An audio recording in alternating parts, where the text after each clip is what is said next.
किया विश्व कल्याण, बोलो राम सिया राम सिया राम। राम सिया राम किया विश्व कल्याण, बोलो राम सिया राम सिया राम। आया खुशियों का दिन सुहाना, लौटा है अपना रामा, अयोध्या फिर से सजा। सुनो हो रहा है ये हल्ला, बैठेंगे राम लल्ला फिर वहाँ। विश्व कल्याण, बोलो राम सिया राम सिया राम। हर हर हर दर पे दिया तू जला दे, चल चल सरहद पे भगवान लहरा दे। आया है छाया है मन में समाया है, यहाँ भी वहाँ भी जाए तू जहाँ भी कूदे खिलाफ। पल पल में युग युग में हर क्षण में राम, हर तन में हर मन में कण कण में राम। पल पल में युग युग में हर क्षण में राम, हर तन में हर मन में कण कण में राम। राम सिया राम किया विश्व कल्याण, बोलो राम सिया राम सिया राम। राम सिया राम किया विश्व कल्याण, बोलो Ram Siya Ram Siya Ram.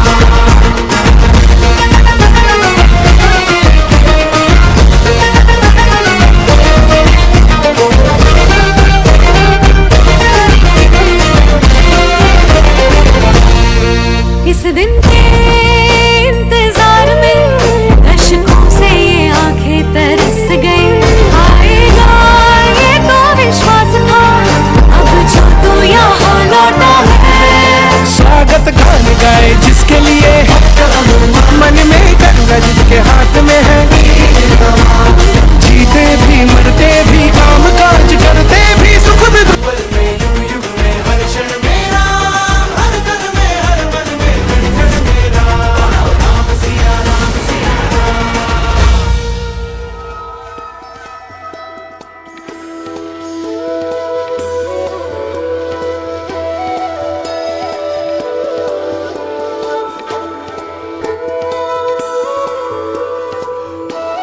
Evening here in Ayodhya after what has been an absolutely epical moment for Indian civilization and the country.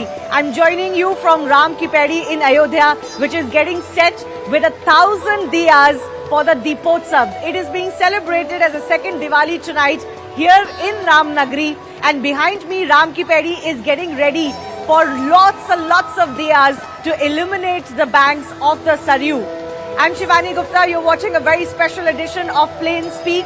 We'll be joined by many guests who will talk to us about the message, particularly that the Prime Minister has given today on the occasion of the Pran Pratishtha of Lord Ram Lalla in the new Bhavya temple. What does that mean for India? He talked about that, but will his message really resonate? That's something we'll take forward with our guests.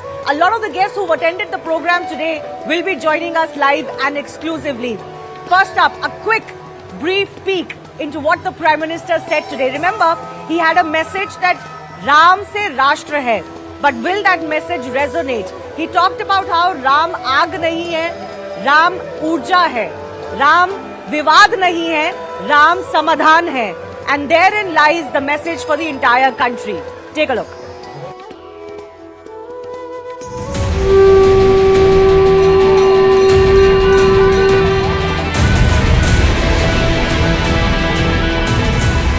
हमारे राम लला अब tent में नहीं रहेंगे। हमारे राम लला अब इस दिव्य मंदिर में रहेंगे।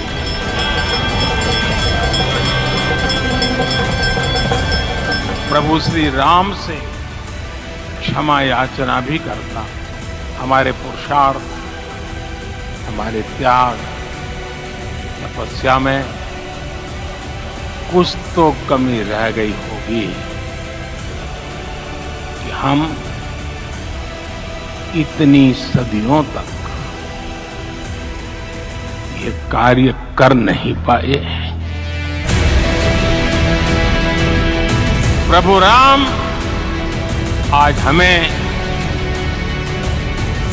अवश्य क्षमा करेंगे। बोलो सियावर रामचंद्र की। गुलामी की मानसिकता को तोड़कर उठ खड़ा हो राष्ट्र, ऐसे ही नव इतिहास का सृजन करता है। आज गांव-गांव में एक साथ कीर्तन हो रहे हैं, आज मंदिरों में उत्सव हो रहे हैं, स्वच्छता अभियान चलाए जा रहे हैं। पूरा देश आज दीपावली मना रहा है। मैं आभार व्यक्त करूंगा भारत की न्यायपालिका का, जिसने न्याय की लाज रख ली।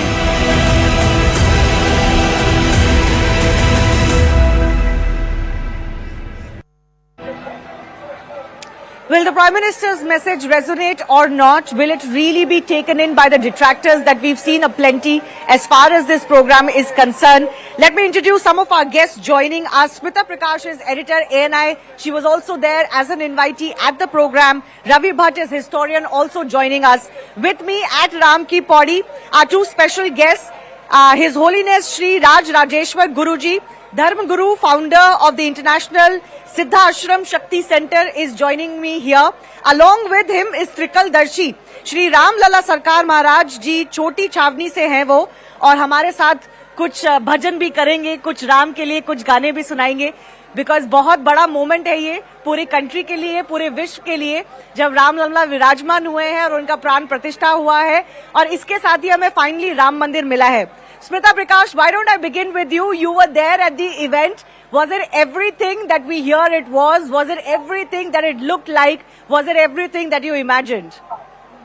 It was Shivani. I think all of us sitting out there felt just so moved, and felt so special that many of us felt that we've been like chosen or something like that, that for such a civilizational moment, we were lucky enough to have been invited to be part of this event and felt very honored to be there.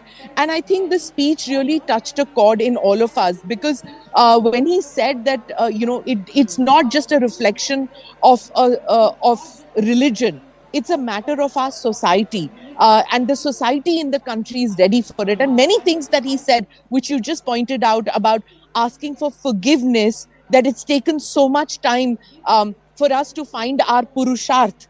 And I think it is also defining that, some of us who've been covering Ayodhya for a long time, I've been here before, and, I've seen Ram Lalla's Murti behind bars as such. So for us, it never seemed that it's going to be possible. It is something that is kept promising, but it wouldn't happen. But somehow the country was ready for it. And I think India was ready for it. Indians were ready for it when it actually has happened today. So it really felt like it wasn't just a BJP or an RSS or a VHP or a Hindu event. It was a national event.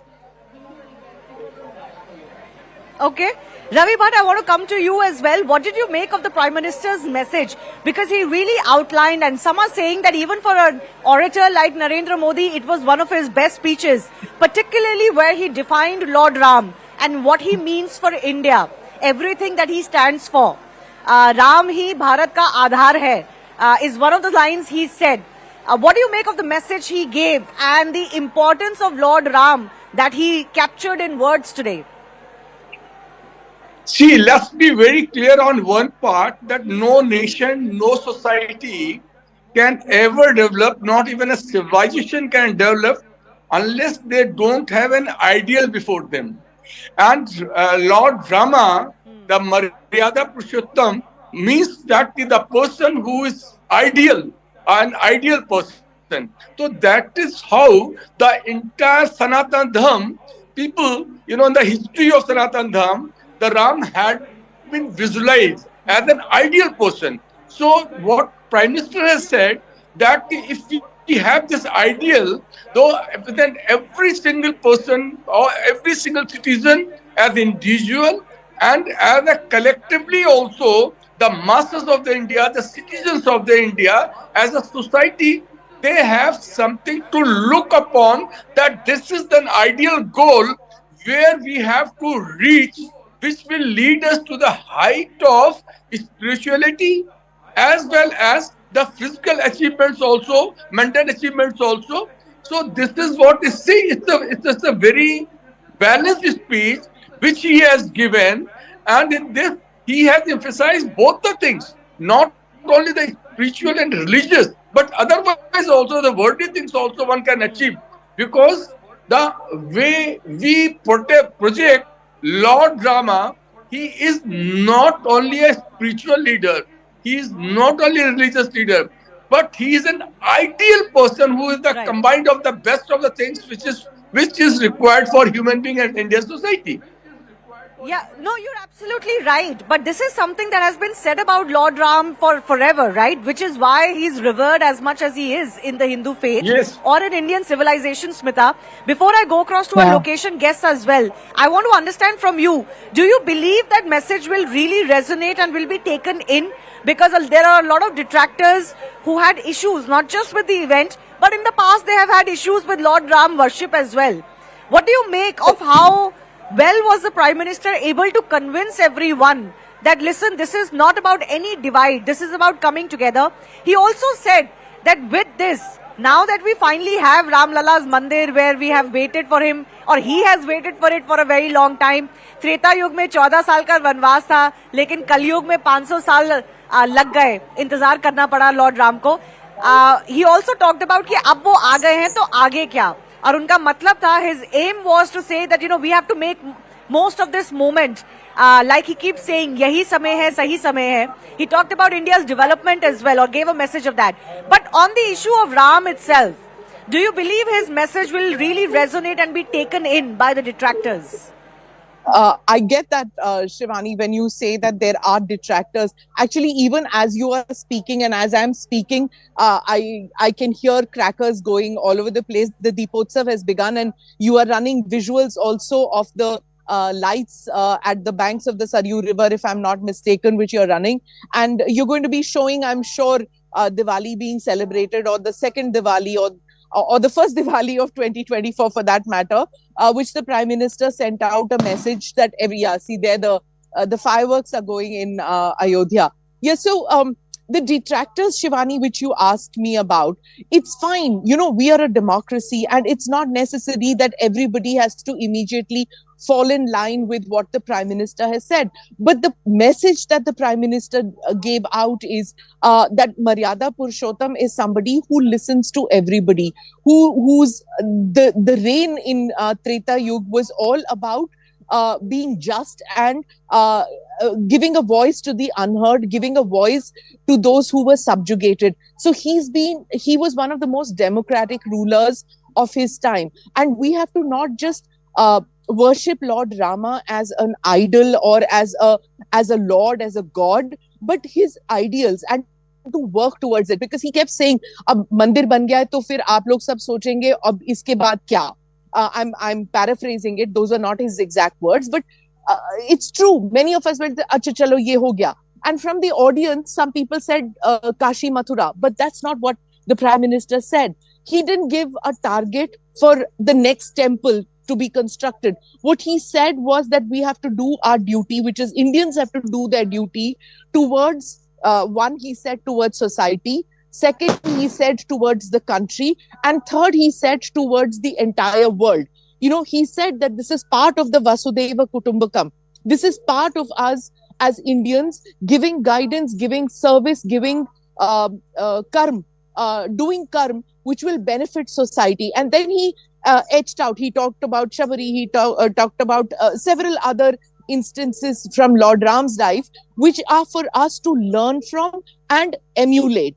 And that, he said, will lead to a kind of a Ram Rajya, which Yogi ji also mentioned in his speech. Back to you, Shivani. Absolutely. मेरे साथ श्री राज राजेश्वर गुरुजी भी हैं. आप London से आए हैं, आप programme में थे. आज कैसा लगा, सबसे पहले तो ये बताइए. सबसे पहली बात तो ये है कि भगवान राम जी के मंदिर में सामने सबसे बड़ा इतिहास मुझे लगा कि 500 साल पहले जो घटना घटी थी, मगर आज जो काल चक्र में, जैसे मोदी जी ने कहा, उसका हम साक्षी बने, वो सबसे बड़ा सौभाग्य. हृदय का भाव ऐसे लगा कि भगवान राम जी अभी ही यहाँ आए बैठे और अभी आज से राम राज्य की शुरुआत हुई। तो राम राज्य की आप बात करते हैं, कुछ लोग सवाल भी उठाते हैं उस पे, राम राज्य पे, आज के प्रोग्राम पे प्राइम मिनिस्टर ने जो मैसेज दिया आज राम के बारे में, वो आपको कैसा लगा? उन्होंने जो संदेश दिया पूर्ण रूप से भगवान राम के जीवन के चरित्र को लेकर किया, चित्र को लेकर किया, जीवन की यात्रा को लेकर किया, और वो वैसी यात्रा कि राम एक ऊर्जा है। राम एक अपने आप में, राम एक आग नहीं, राम एक ऊर्जा है। और ऊर्जा को आप कैसे इस्तेमाल करें ये आप पे डिपेंड करता है। देखो उसमें हमारी दृष्टि कैसी है हाँ। कि अगर आग नहीं, इसका मतलब आग तो किसी को जला भी देती है, ऊर्जा किसी को शक्ति देती है। और ऊर्जा वो है, हर मानव को इस भगवान राम के जीवन यात्रा से सीखना चाहिए कि जीवन में बैठना नहीं, ये ऊर्जावान है और हर ऊर्जा में एक सनातनी छुपा हुआ है, उसको सो मत जागो, यही ऊर्जा है। तो आप लंदन से आए हैं, बाहर, भारत के बाहर विश्व में आपको क्या लगता है क्या संदेश गया है? बहुत लोगों ने जो इंडिया से हैं, इंडियन ओरिजिन है, एनआरआई हैं, भारतीय हैं, उन्होंने तो सेलिब्रेट किया ही, लेकिन विदेशी लोग भी बहुत सेलिब्रेट कर रहे हैं। आपको लगता है विदेश में क्या मैसेज जा रहा है? बिल्कुल, 16 तारीख को हमने ब्रिटिश पार्लियामेंट के अंदर इनकी सेलिब्रेशन स्टार्ट कर दी थी सनातन संस्था के माध्यम से, और वहां के सांसद बॉब ब्लैकमैन और मैं स्वयं उपस्थित था उसमें। और वहां से हम देख सकते हैं कि हमारे सनातनियों ने वहां भी झंडा गाड़ा है, और उस झंडे के माध्यम से किसका आशीर्वाद प्राप्त हुआ? भगवान राम जी का। और आज भी हमारे सिद्धाश्रम इंग्लैंड हैरो के अंदर आज जितने भी फ्रूट है, वो फ्रूट के माध्यम से अंकुट किया जा रहा है, और लोग बैठ करके भगवान श्री राम का मंत्र जाप कर रहे हैं, हनुमान चालीसा का पाठ करें ना, कि हजारों किलोमीटर दूर रह करके, जैसे मोदी जी ने बताया कि राम आग नहीं ऊर्जा है, वो विदेश में भी ऊर्जा चालू है। बिल्कुल बिल्कुल। थिकलदर्शी जी, हम बैठे हैं राम की पैड़ी पे, बहुत ही सुहानी ये शाम है, यहाँ दिए जल रहे हैं, दीपोत्सव मनाया जा रहा है, छोटी दिवाली मनाई जा रही है, दूसरी दिवाली मनाई जा रही है। अभी थोड़ी देर में मैं अपने दर्शकों को बता दूं, यहाँ पे light and sound laser show होता है, वो भी शुरू होने वाला है, तो जितनी जल्दी हो सके आप हमें कुछ सुना दीजिए। आज राम लल्ला अपने भव्य मंदिर में आ गए हैं, उनका प्राण प्रतिष्ठा हो गया है, तो आज के दिन क्या गाते हैं हम? सर्वप्रथम समस्त विश्व के चैतन्य मनुष्य को मेरा कोटि कोटि वंदन प्रणाम, आपको कोटि कोटि साधुवाद। और हमारे बड़े भाई श्री राजराजेश्वर जी पधारे हैं। आज का जो पल है, आज का जो दिन है, वह गौरव का विषय है, आनंद का विषय है। और इस पल को, इस विषय को लेके अगर देखा जाए तो भाग्य उदयन बहुजन्म समर्जितेन सप्त संगम च लभते पुरुषो यदा वही, इस बात को लेके हम कहेंगे यह करोड़ों जन्म का पूर्ण तिथि हुआ है, तभी हम लोगों को यह पल देखने को मिला है। आनंद लेने का विषय है ये। इस पल को साकार करने के लिए आइए एक छोटा सा सुंदर भजन गाते हैं। रामलला सरकार के श्री चरणों में भजन समर्पित है, आप सब गाइएगा साथ में।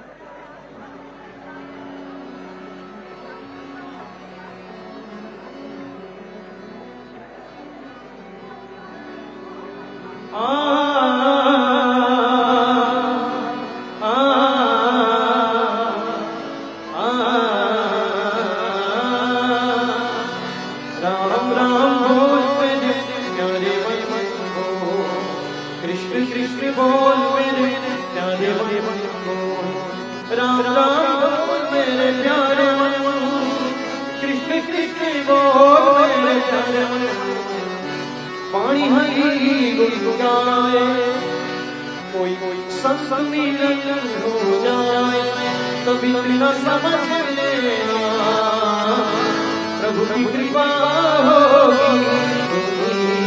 राम राम बोल मेरे प्यारे मन को, कृष्ण कृष्ण बोल मेरे प्यारे मन को।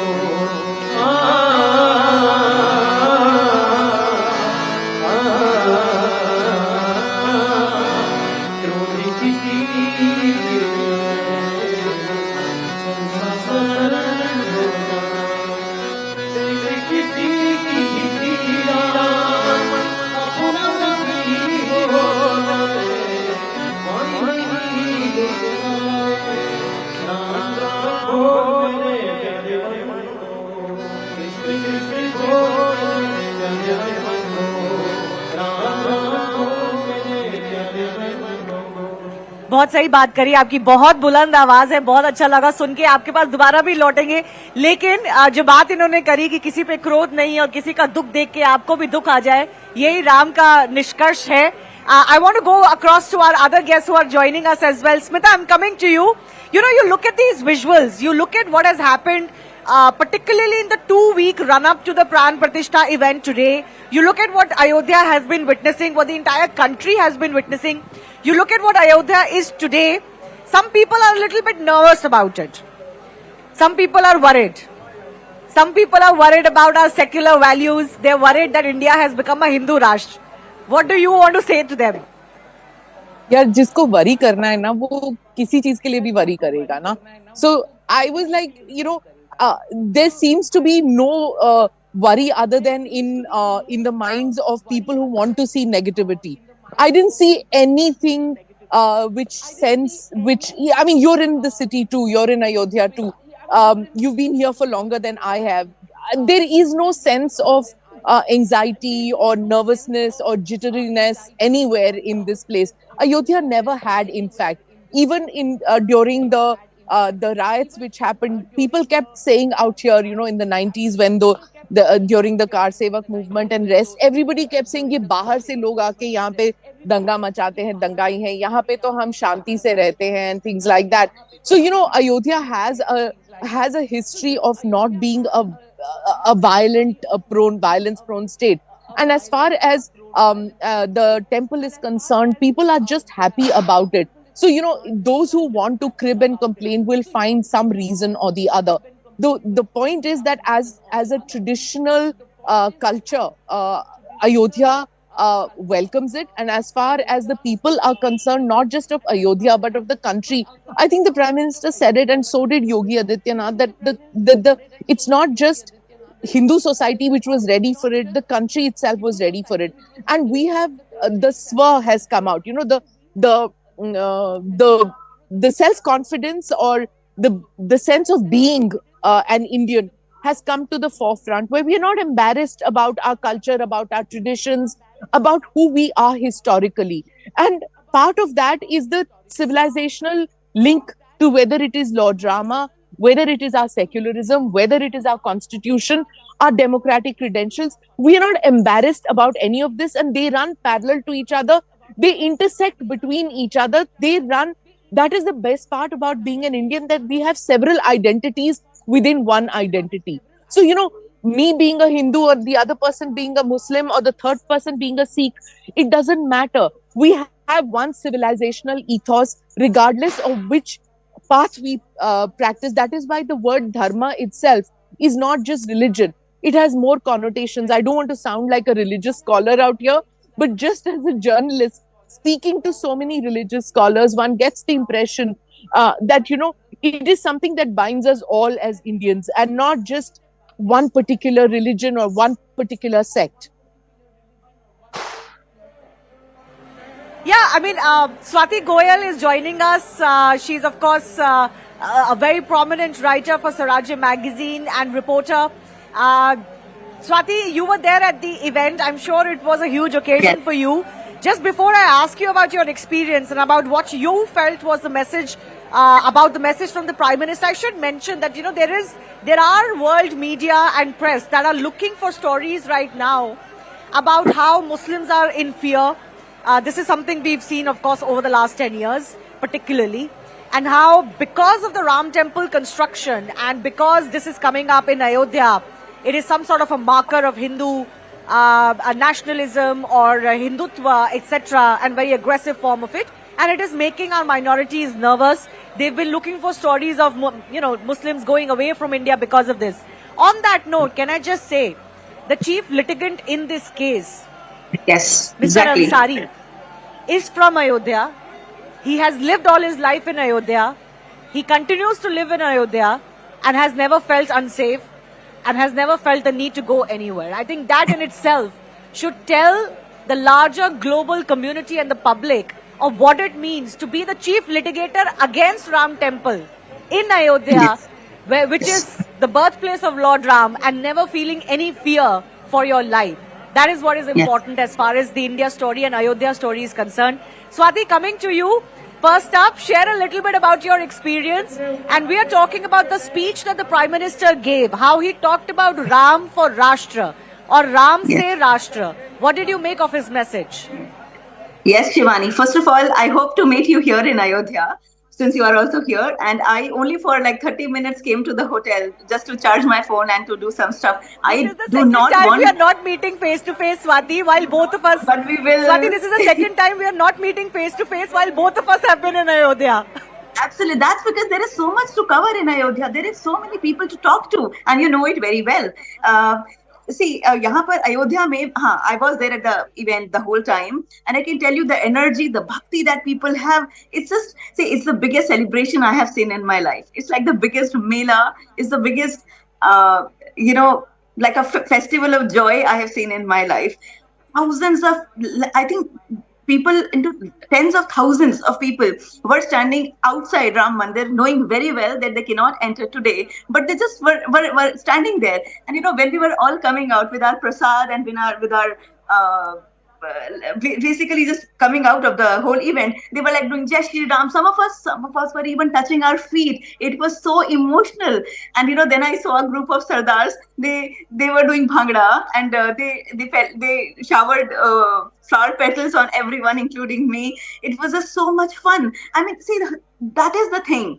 And this was always. This building of a temple was always going to be a very joyous moment for people because of their bhakti for Ram, because of the fact that they never identified with somebody called Babur, with an invader named Babur, and they never identified with whatever he built. It was, again, I'm repeating one thing which I don't think has been said enough times on television.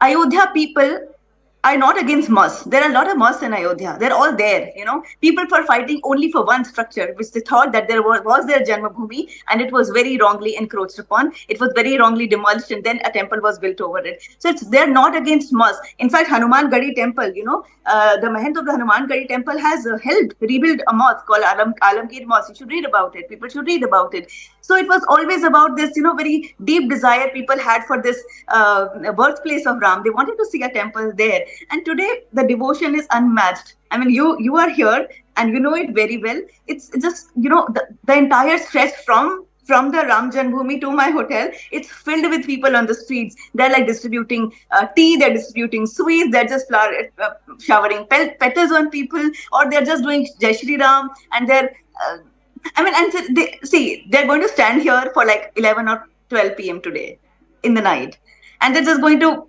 just partake in the celebration, and I'm sure there will be a lot of crowd of people tomorrow. You have to be really small, and this is a message. I'm sorry, I'm giving this message to some people, but you have to be really small in your heart if you're going to begrudge the people, the faithfuls enjoying at least today. And I know people have been complaining on social media through the day. Have the heart to at least allow people one day to enjoy. But Swati, before I go across the panel on what this means for India, I want your thoughts on the Prime Minister's speech. Ram आग नहीं ऊर्जा है, राम विवाद नहीं समाधान है, राम भारत का आधार है. Yes. Beautiful speech by the Prime Minister. What did you make of it, and do you think that message will sink in? Will we stop this bitterness, especially over this temple? Absolutely, Shivani. Dev se desh, Ram se Rashtra. First of all, I don't think this slogan in any way is, demeans any community or minorities or anything. It's basically, it was never against Hindus. In fact, he very proudly boasted of the fact that how his father Hashim Ansari and how Ramchand Paramhans ji, they went in the same rickshaw to the courts. They always had, and he accepts prasad from all the temples. In fact, he was telling me like he always prefers to drink his tea from a tea stall run by a Hindu. I think this message of harmony and message of inclusiveness was very much there in the PM's speech. He did not name any community. He only talked about the country. He only talked about progress. He only talked about how he saw the country as Vishwa Guru actually. And obviously, I mean, if we all live in harmony and we take into consideration the sentiment of the majority, because as I said, it was not against all mosques or anything. It was just again one place which they always revered as Ram Janmabhoomi. So it's given to them, and they are just so happy and celebrating. First of all, I heard no like community any hate slogans at all since I've been here. There are only slogans singing praises of Ram. They're only singing praises of this Rashtra actually. So this exactly was the PM speech. I loved it.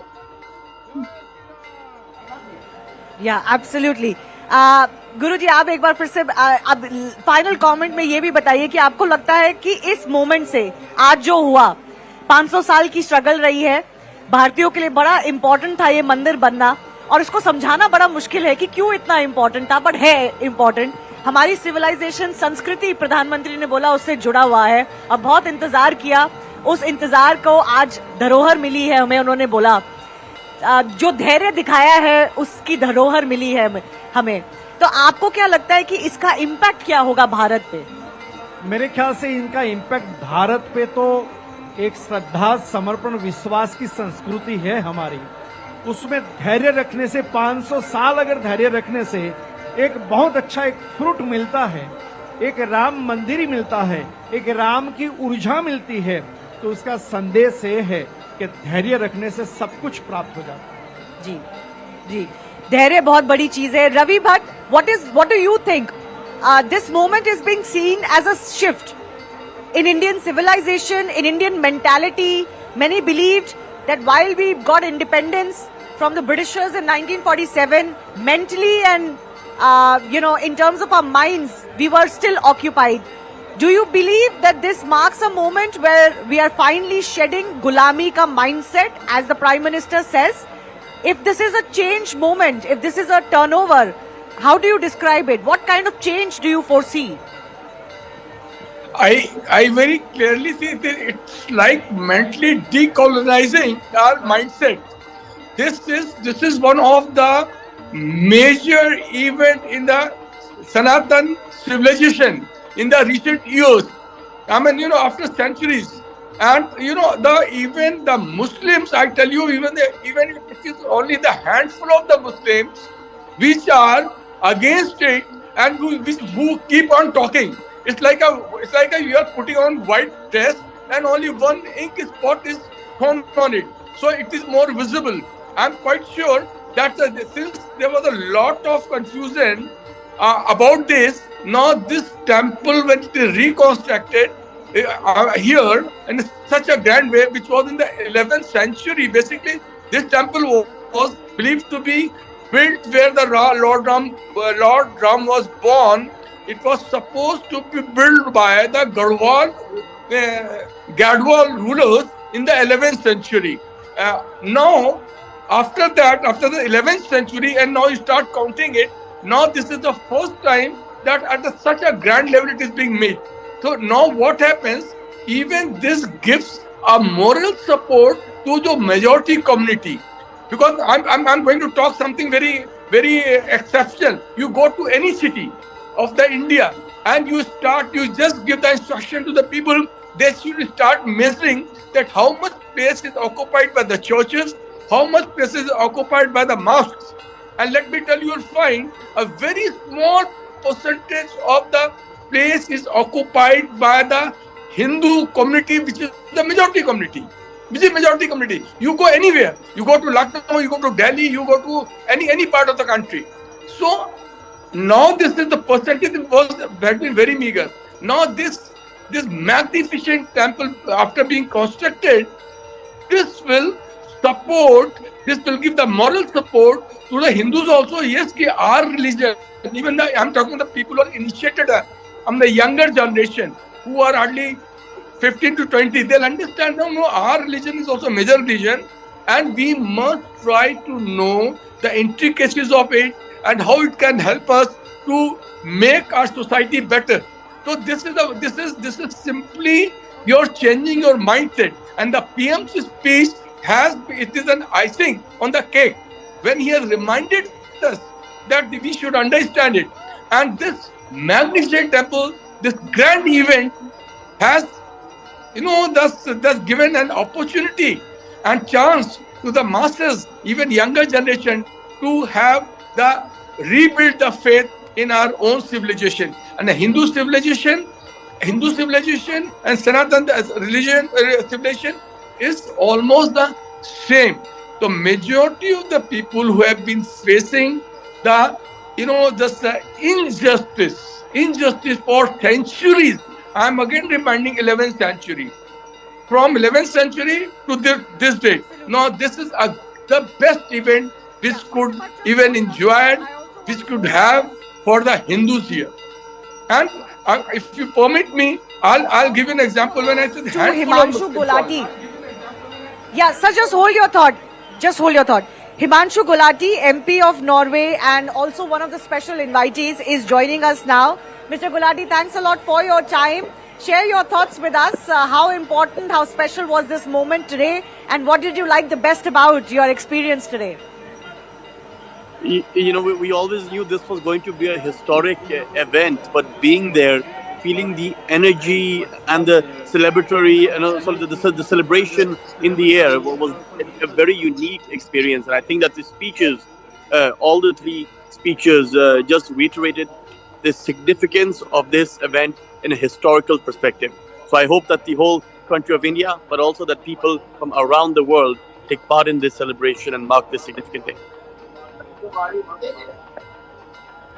Himanshuji, the India's nationalism, the Prime Minister has kind of, tied it around Lord Ram and his ideals. He gave a beautiful speech today, and there is a difference in how India views itself and what it views are a nation's ideals, which come from Lord Ram, versus what a lot of other nations, particularly European nations or others, may have their view on what is their strength. Our strength are what Lord Ram's ideals are, and it is a little bit different to the nationalism or the national identity for many other countries. How do you see it different from other countries to what India has? Because as the Prime Minister said today, Lord Ram is our identity.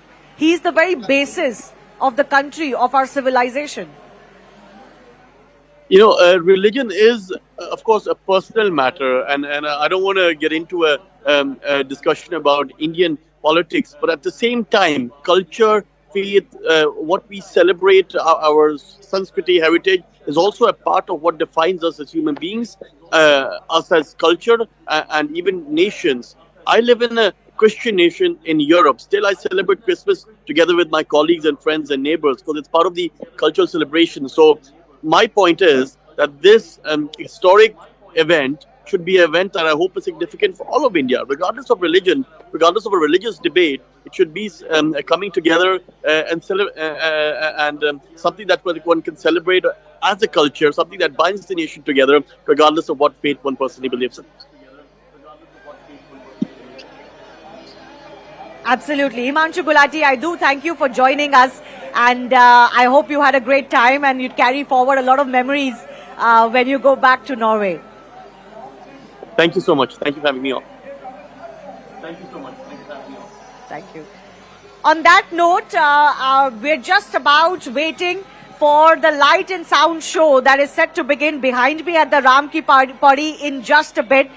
Take a look. I want our team to show you exactly what's happening behind me. Take a look at these visuals, mesmerizing beauty of the Ram Ki Padi. And of course, today it has just become so much more special. And as we look at those visuals, I want Trikaldarshi ji कि एक बार फिर से राम लल्ला के स्वागत में हमको कुछ सुना दीजिए. श्री राम लल्ला सरकार के चरणों में मैं एक आरती लिखा हूँ और इस आरती को भगवान श्री राम लल्ला सरकार के चरणों में समर्पित करता हूँ.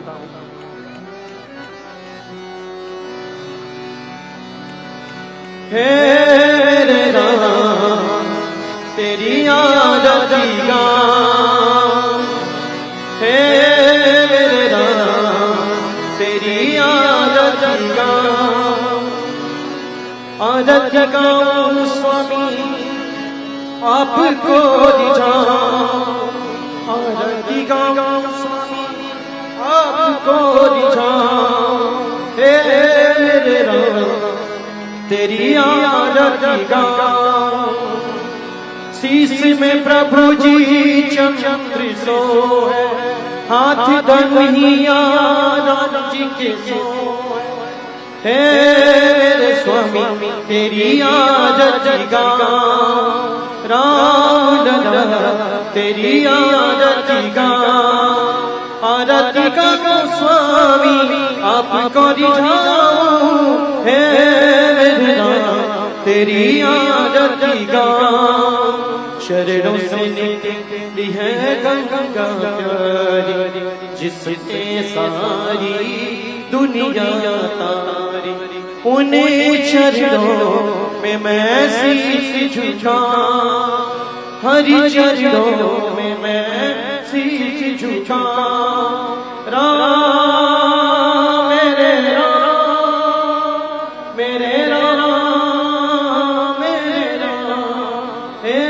प्रभु राम तेरी आरती गाऊं, दास आया देखना आया सुखी दुखी जीवन स्वामी साथ आया, श्री चरणों में मैं बलि जाऊं, हे स्वामी तेरी आरती गाऊं, राम मेरे राम, मेरे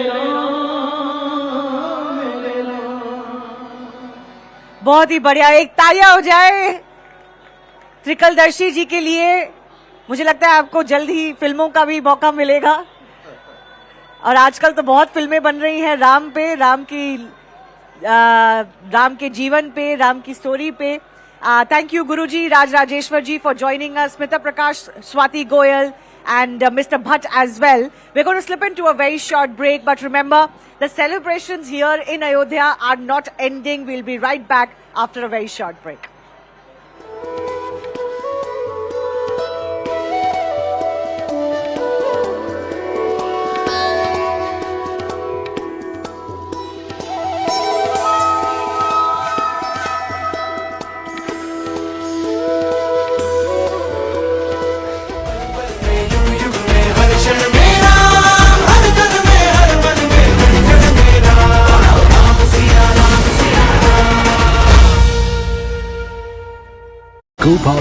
में घर जाएगी राम, पल पल में युग युग में हर क्षण में राम, हर तन में हर मन में कण कण में राम, पल पल में युग युग में हर क्षण में राम, हर तन में हर मन में कण कण में राम, राम सिया राम सिया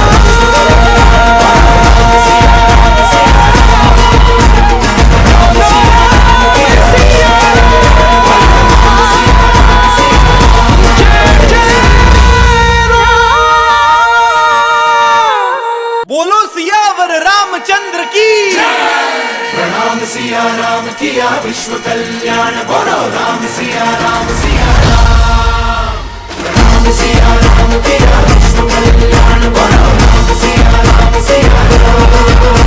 आया खुशियों का दिन सुहाना, लौटा है अपना रामा, अयोध्या फिर से सजा, सुनो हो रहा है ये हल्ला, बैठेंगे राम लल्ला फिर वहाँ, विश्व कल्याण, बोलो राम सिया राम हर हर हर दर पे दिया तू जला दे, चल थल सरहद पे भगवा लहरा दे, आया है छाया है मन में समाया है, यहाँ भी वहाँ भी जाए तू जहाँ भी गूंजे पल पल में युग युग में हर क्षण में राम, हर तन में हर मन में कण कण में राम, पल पल में युग युग में हर क्षण में राम, हर तन में हर मन में कण कण में राम, राम सिया राम किया विश्व कल्याण, बोलो राम सिया राम राम सिया राम किया विश्व कल्याण, बोलो राम सिया राम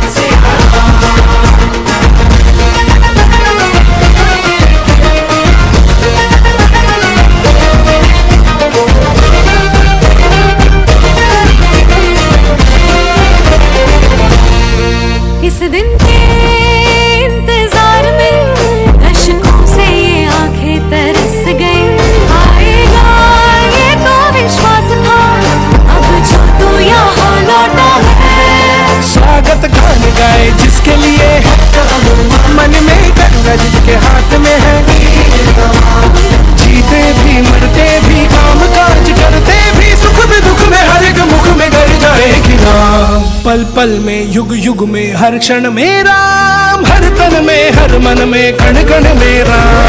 पल पल में युग युग में हर क्षण में राम, हर तन में हर मन में कण कण में राम। राम सिया राम सिया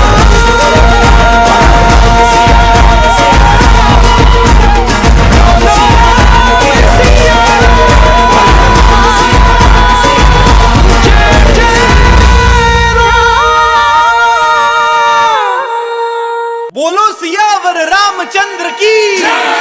प्रणाम सिया राम किया विश्व कल्याण, बोलो राम सिया राम सिया राम।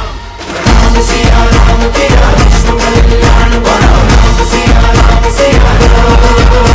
आया खुशियों का दिन सुहाना, लौटा है अपना रामा, अयोध्या फिर से सजा। सुनो हो रहा है ये हल्ला, बैठेंगे राम लल्ला फिर वहाँ। सिया राम किया विश्व कल्याण, बोलो राम सिया राम सिया राम। हर हर हर दर पे दिया तू जला दे, चल थल सरहद पे भगवा लहरा दे। आया है छाया है मन में समाया है, यहाँ भी वहाँ भी जाए तू जहाँ भी गूंजे इमाम। पल पल में युग युग में हर क्षण में राम, हर तन में हर मन में कण कण में राम। पल पल में युग युग में हर क्षण में राम, हर तन में हर मन में कण कण में राम। राम सिया राम किया विश्व कल्याण, बोलो राम सिया राम सिया राम। राम सिया राम किया विश्व कल्याण, बोलो राम सिया राम सिया राम।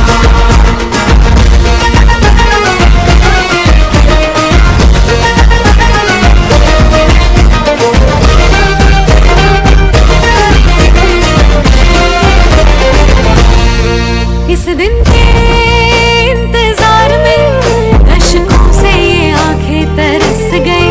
आएगा ये तो विश्वास था, अब जो तू यहाँ लौटा है। स्वागत गान गाए जिसके लिए, मन में गंगा जिसके हाथ में है। जीते भी मरते भी काम काज करते भी, सुख में दुख में हर एक मुख में गर जाएगी राम। पल पल में युग युग में हर क्षण में राम, हर तन में हर मन में कण कण में राम। पल पल में युग युग में हर क्षण में राम, हर तन में हर मन में कण कण में राम। राम सिया राम किया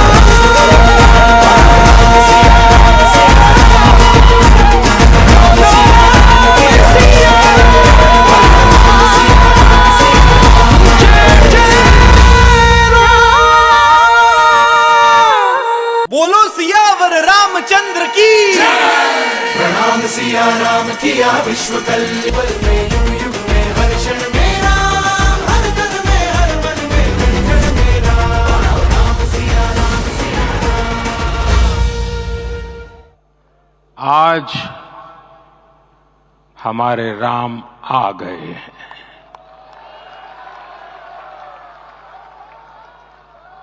सदियों की प्रतीक्षा के बाद हमारे राम आ गए हैं। सदियों का अभूतपूर्व धैर्य, अनगिनत बलिदान, त्याग और तपस्या के बाद हमारे प्रभु राम आ गए हैं। इस शुभ घड़ी की आप सभी को, समस्त देशवासियों को बहुत बहुत बधाई। मैं अभी गर्भगृह में ईश्वरीय चेतना का साक्षी बनकर आपके सामने उपस्थित हुआ हूं। कितना कुछ कहने को है, लेकिन कंठ अवरुद्ध है। मेरा शरीर अभी भी स्पंदित है। चित्त अभी भी उस पल में लीन है।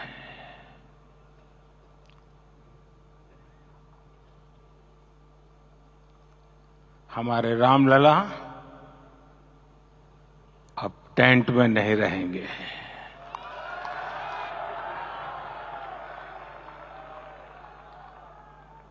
हमारे राम लला अब इस दिव्य मंदिर में रहेंगे।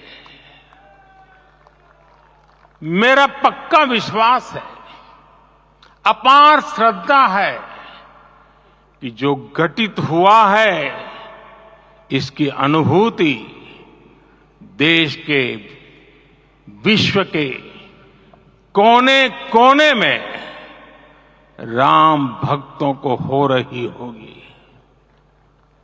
ये क्षण अलौकिक है, ये पल पवित्रतम है।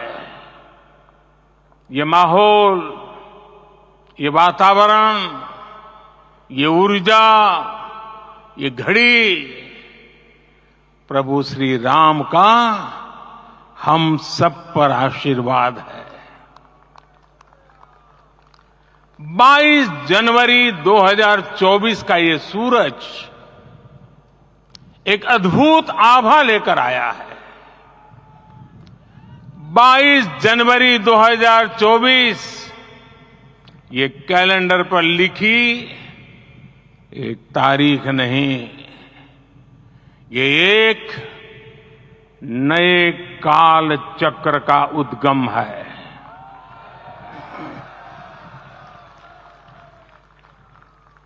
राम मंदिर के भूमि पूजन के बाद से प्रतिदिन पूरे देश में उमंग और उत्साह बढ़ता ही जा रहा था।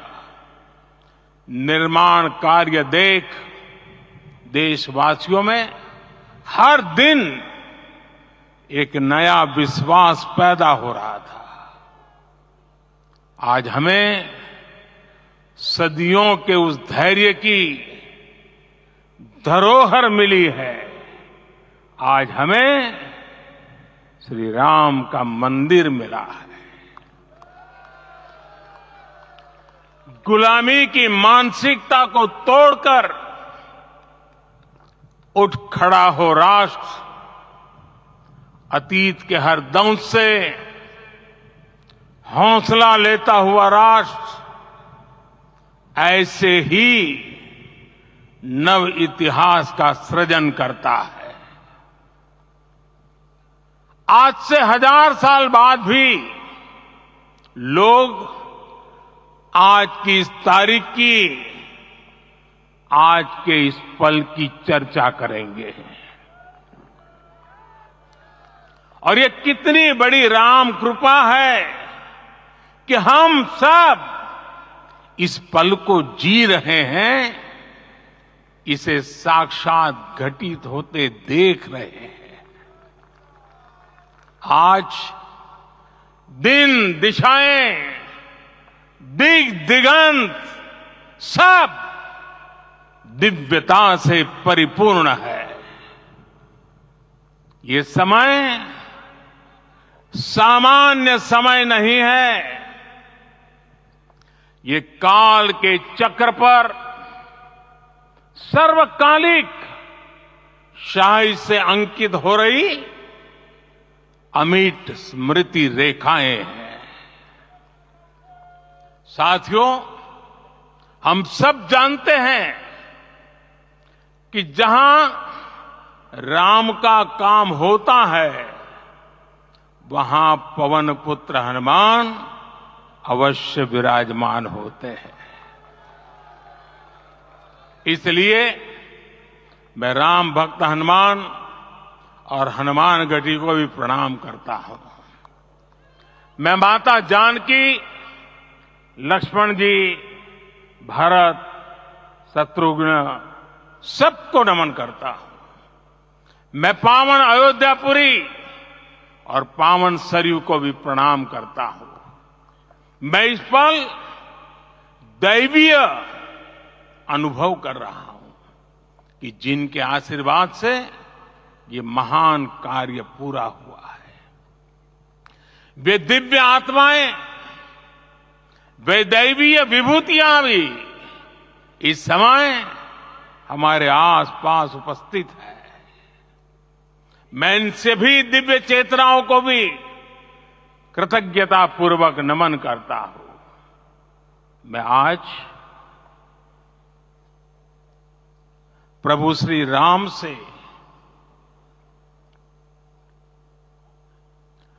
क्षमा याचना भी करता हूं। हमारे पुरुषार्थ, हमारे त्याग, तपस्या में कुछ तो कमी रह गई होगी कि हम इतनी सदियों तक ये कार्य कर नहीं पाए। आज वो कमी पूरी हुई है।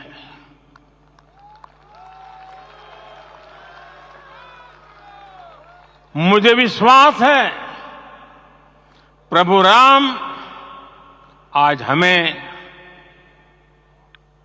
अवश्य क्षमा करेंगे। हमारे लिए ये अवसर सिर्फ विजय का नहीं, विनय का भी है। दुनिया का इतिहास साक्षी है कि कई राष्ट्र अपने ही इतिहास में उलझ जाते हैं।